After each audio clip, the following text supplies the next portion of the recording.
Si è svolto ieri alla Valle dei Templi di Agrigento, al Tempio di Dioscuri, la festa dei Carabinieri, giunta al suo 11° anno di fondazione, alla presenza delle massime autorità civili e militari, ai convalori della città di Agrigento, del Libero Consorzio, ai sindaci del territorio e alle associazioni sindacali. La cerimonia ha visto l'esibizione dell'inno di Mameli, delle marce militari curate dalla banda del liceo musicale Empedocle e del coro di Santo Stefano Quisquina. Nella sua relazione il maresciallo De Tullio ha voluto privilegiare tra vari punti quello della lotta antimafia, della violenza alle donne, che continua a richiedere un impegno costante da parte di tutte le strutture dei carabinieri in provincia, quello relativo alla criminalità organizzata predatoria sul fronte dei furti e delle rapine, quello in particolare degli anziani che sta assumendo proporzioni vero rilevanti. Anche il settore della sicurezza nel mondo del lavoro è stato particolarmente attenzionato, come quello dell'ambiente, ricordando tra tutti l'incendio avvenuto a Licata nella discarica, con conseguenti disastri per l'ambiente. Interventi realizzati da donne e uomini, ha concluso De Tullio, che hanno scelto di servire il Paese e che hanno anche loro la loro umanità con moglie, mariti e figli. Nel corso della cerimonia sono stati assegnati riconoscimenti, l'encomio semplice ai carabinieri Carozzo, Bifulco, De Giglio e Pedano per un'operazione dedicata a disarticolare un gruppo criminale dedito allo spaccio. Il riconoscimento è stato assegnato dal procuratore di Agrigento Di Leo e da quello di Sciacca Maligno.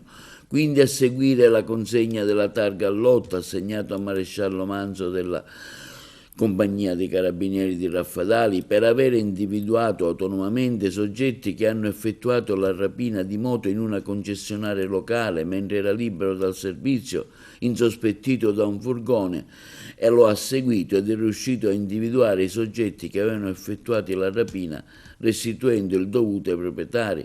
La targa è stata consegnata dal prefetto Caccamo e dal sindaco Miccichè.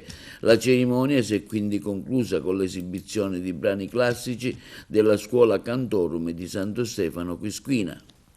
Sì, l'annuale di fondazione per l'Arma dei Carabinieri è un momento di celebrazione della propria identità nell'incontro con i cittadini. In questo caso siamo onorati di farlo in una cornice meravigliosa che è quella della Valle dei Templi, del Tempio dei Dioscuri, e quindi in un luogo simbolo per la città, luogo che rappresenta appunto il legame tra questa celebrazione e la comunità presso cui lavoriamo ogni giorno e che siamo chiamati a servire.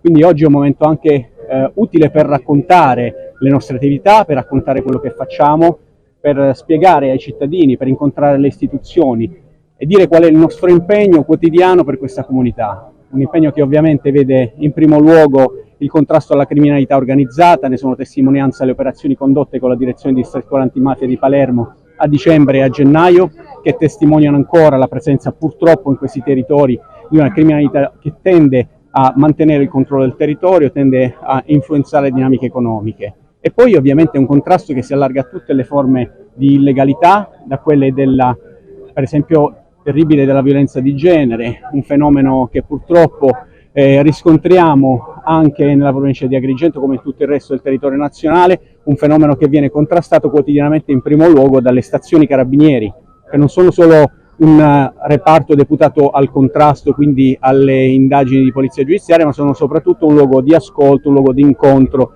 con i cittadini e con le vittime di questa tipologia di reati.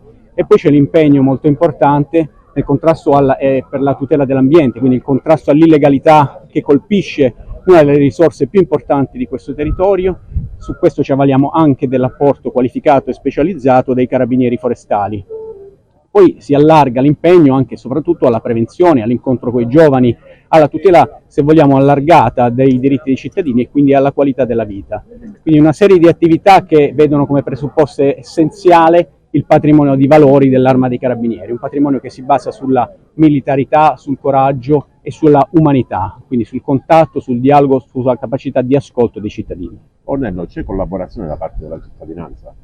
C'è collaborazione da parte della cittadinanza e credo che le presenze che ci sono qui stasera, numerose, sono il simbolo dell'incontro tra le istituzioni, quindi non siamo soli in questa nostra azione quotidiana e i cittadini. Questo per noi è il riscontro più importante, la soddisfazione maggiore. È importante sentire, come dire, un ritorno dalle nostre attività. Un aspetto recente è quello della truffa dei falsi carabinieri, cui voi siete Sì. particolarmente attenti. È una delle attività che rientra nel contrasto alla criminalità predatoria ed è forse una tra le più fastidiose proprio perché colpisce delle categorie vulnerabili, e su questo si affianca all'attività di polizia giudiziaria che pure ha dato i suoi frutti, l'importante fronte della prevenzione.